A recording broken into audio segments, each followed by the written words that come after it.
புது புது ட்ரெண்டிங் வீடியோக்களை பார்க்க நம்ம தமிழ் ட்ரெண்ட் சேனலை சப்ஸ்கிரைப் பண்ணிக்கோங்க. மறக்காம பக்கத்தில் இருக்கிற பெல் பட்டனை டச் பண்ணி ஆல் அப்படின்ற ஆப்ஷன் வரும், அதை அழுத்திக்கோங்க. அப்போதான் நாம போடுற புது புது வீடியோக்கள் உங்களுக்கு வந்து கொண்டே இருக்கும்.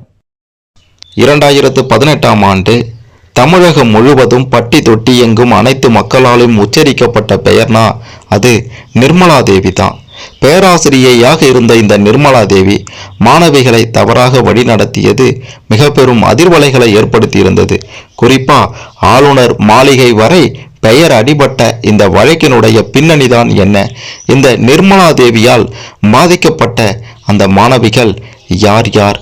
மிக முக்கியமாக இந்த விவகாரத்தில் தற்போது நிர்மலா தேவிக்கு கடுமையான சவுக்கடியை நீதிமன்றம் கொடுத்திருக்காங்க. கிட்டத்தட்ட 10 ஆண்டுகள் சிறை தண்டனையும் விதிக்கப்பட்டிருக்கின்றது.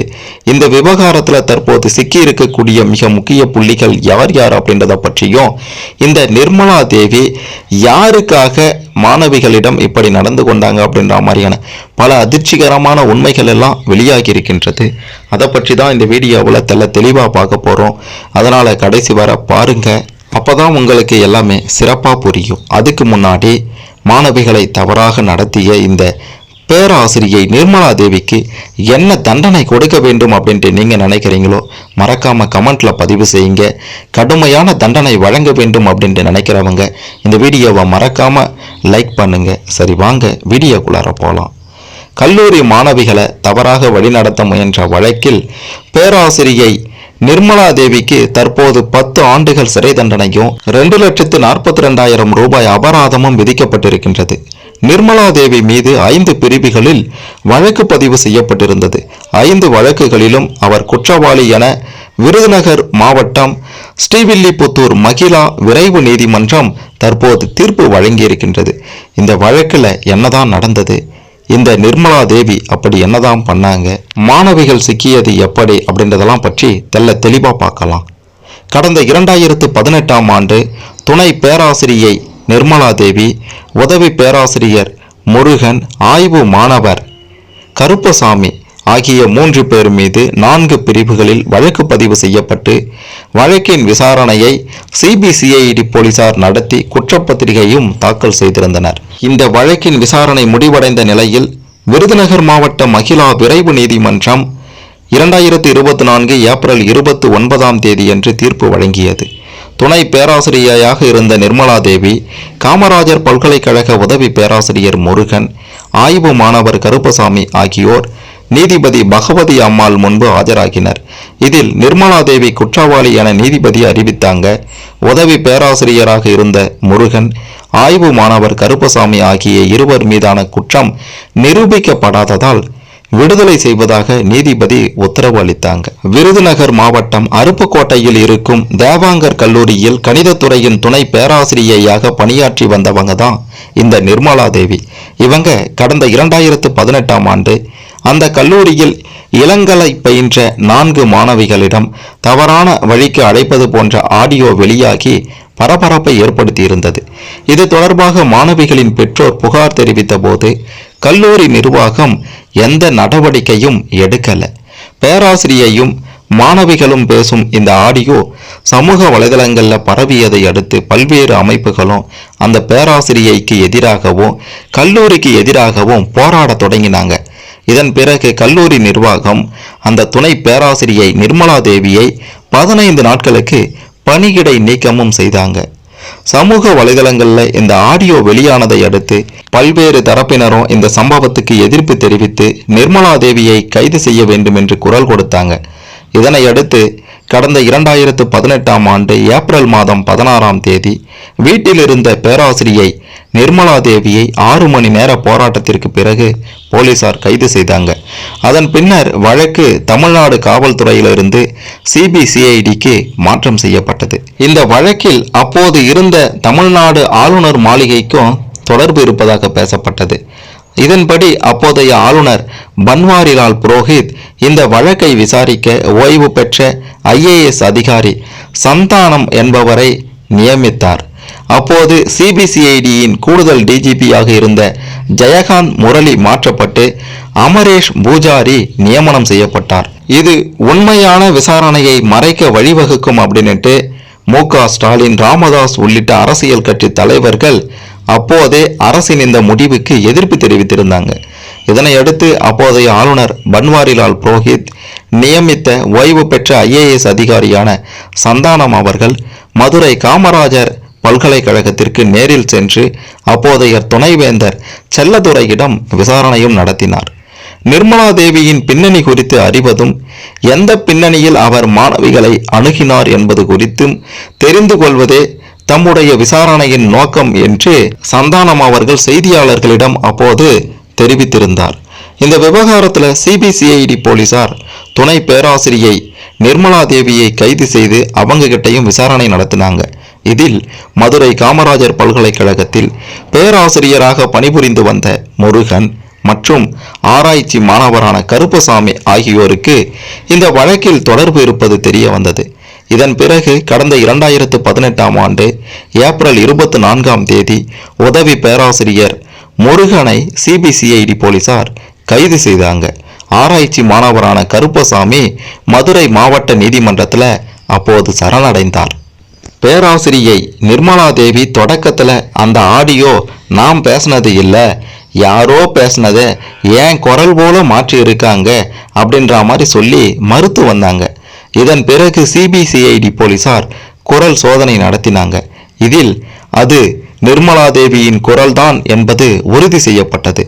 அதன் பிறகு CBCID போலீசார் பேராசிரியை நிர்மலா தேவி, முருகன், கருப்பசாமி ஆகியோர் மீது இந்திய குற்றவியல் சட்டத்தின் பிரிவுகள் 370 1 3 120 B 354 A உள்ளிட்ட சட்ட பிரிவுகளின் கீழ் குற்றப்பத்திரிகையும் தாக்கல் செய்திருந்தனர். இந்த வழக்கை விசாரணை செய்த CBCID போலீசார் கடந்த 2018ஆம் ஆண்டு ஜூலை 13ஆம் தேதி 1160 பக்கங்கள் கொண்ட முதல்கட்ட குற்ற பத்திரிகையை விருதுநகர் குற்றவியல் நீதிமன்றத்தில் தாக்கல் செய்திருந்தாங்க. மேலும் இது தொடர்பாக இரண்டாம் கட்டமாக 200 பக்கங்கள் கொண்ட குற்றப்பத்திரிகையை CBCID போலீசார் 2023 செப்டம்பர் 7ஆம் தேதி தாக்கல் செய்தாங்க. மொத்தமாக 3 பேருக்கு எதிராகவும் 1360 பக்கங்கள் கொண்ட குற்றப்பத்திரிகை தாக்கல் செய்யப்பட்டிருந்தது. இந்த வழக்கில் தொடர்புடைய பேராசிரியர் முருகன், ஆய்வு மாணவரான கருப்பசாமி ஆகிய இருவருக்கும் நீதிமன்றம் ஜாமீன் வழங்கியது. ஆனால் பேராசிரியை நிர்மலா தேவிக்கு ஜாமீன் வழங்க மறுத்துவிட்டது. இதனை எதிர்த்து அவங்க சென்னை உயர்நீதிமன்ற மதுரை கிளையில் வழக்கு தொடர்ந்திருந்தாங்க. இந்த வழக்கை விசாரித்த நீதிமன்றம் 2019ஆம் ஆண்டு மார்ச் 4ஆம் தேதி அவங்களுக்கு ஊடகங்களிடம் பேசக்கூடாது, விசாரணைக்கு ஒத்துழைப்பு அளிக்க வேண்டும் ஆகிய நிபந்தனையுடன் ஜாமீனும் வழங்கியிருந்தாங்க. இந்த வழக்கு தொடர்பாக மாணவிகள், அவங்களுடைய பெற்றோர், காமராஜர் பல்கலைக்கழகத்தின் நிர்வாகிகள், அருப்புக்கோட்டை கல்லூரியின் பேராசிரியர்கள் என 100க்கும் மேற்பட்டவர்களிடம் ஸ்ரீவில்லிபுத்தூர் மாவட்ட மகிழா விரைவு நீதிமன்றத்தில் விசாரணையும் நடத்தப்பட்டது என்பதும் குறிப்பிட வேண்டிய விஷயம்.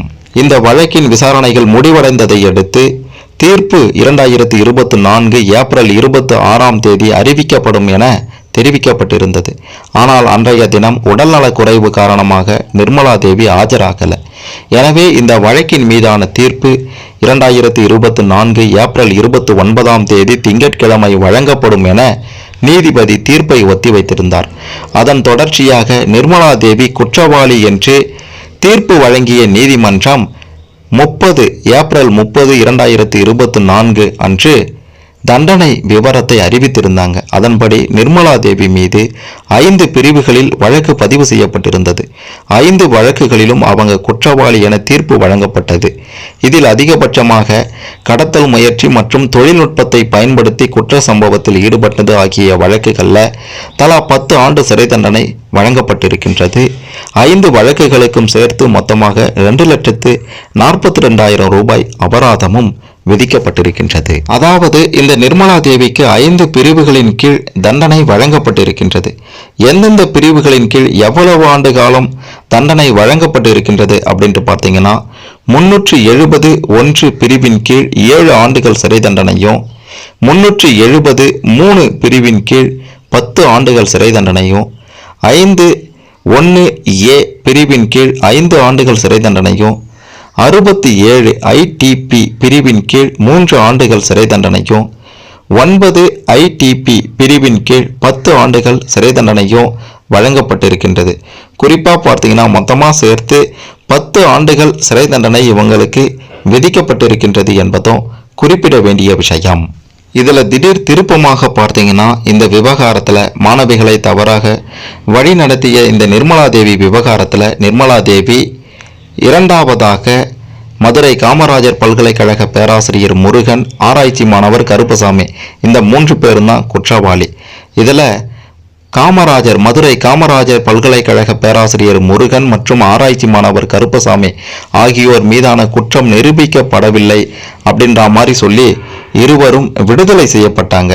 அதாகப்பட்டது என்னன்னா, குற்றம் சாட்டப்பட்டுள்ள இந்த 2 பேர் மீதும் சுமத்தப்பட்டுள்ள குற்றங்களை அரசு தரப்பில் ஆவணங்களோடு நிரூபிக்க தவறியதால அவர்கள் விடுதலை செய்யப்படுவதாக நீதிமன்றம் தீர்ப்பளித்திருக்காங்க என்பதும் குறிப்பிட வேண்டிய விஷயம். ஆனால் நிர்மலா தேவியினுடைய அதிரடி திருப்பம், அதிரடி பேட்டியாக இருப்பது என்ன அப்படின்ட்டு பார்த்தீங்கன்னா, இந்த தீர்ப்பு வந்த பிறகு நான் இதையெல்லாம் செய்தது, மாணவர்களிடம் செல்போனில் பேசினது, தவறாக வழிநடத்த முயற்சித்தது, இது எல்லாமே பார்த்தீங்கன்னா இந்த 2 பேருக்காக தான், அவங்களுக்காக தான் நான் இதை செய்தேன் அப்படின்ற மாதிரி சொல்லியிருக்காங்க. ஆனால் இதனால் எந்த மாணவியும் பாதிக்கப்படவில்லை அப்படின்ற மாதிரியும் நிர்மலா தேவி சொல்லியிருக்காங்க. மேலும் குற்றவாளிகளை விடுதலை செய்து பிறகு என்னை பல பிரிவுகளின் கீழ் தண்டித்து 10 ஆண்டுகள் சிறை தண்டனை விதித்ததெல்லாம் ஏற்புடையதே இல்லை.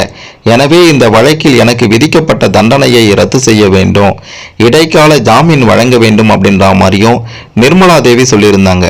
இந்த வழக்கு உயர்நீதிமன்ற மதுரை கிளை நீதிமன்ற நீதிபதி அப்துல் குத்தூஸ் முன்பு விசாரணைக்கு வந்தது. அப்போது இது குறித்து இந்த வழக்கை விசாரித்த விருதுநகர் CBCID போலீசார் பதில் மனு தாக்கல் செய்ய உத்தரவிட்டு இந்த வழக்கு விசாரணையை 2024 ஜூன் 7ஆம் தேதிக்கு ஒத்திவைத்திருந்தாங்க என்பதும் குறிப்பிட வேண்டிய விஷயம்.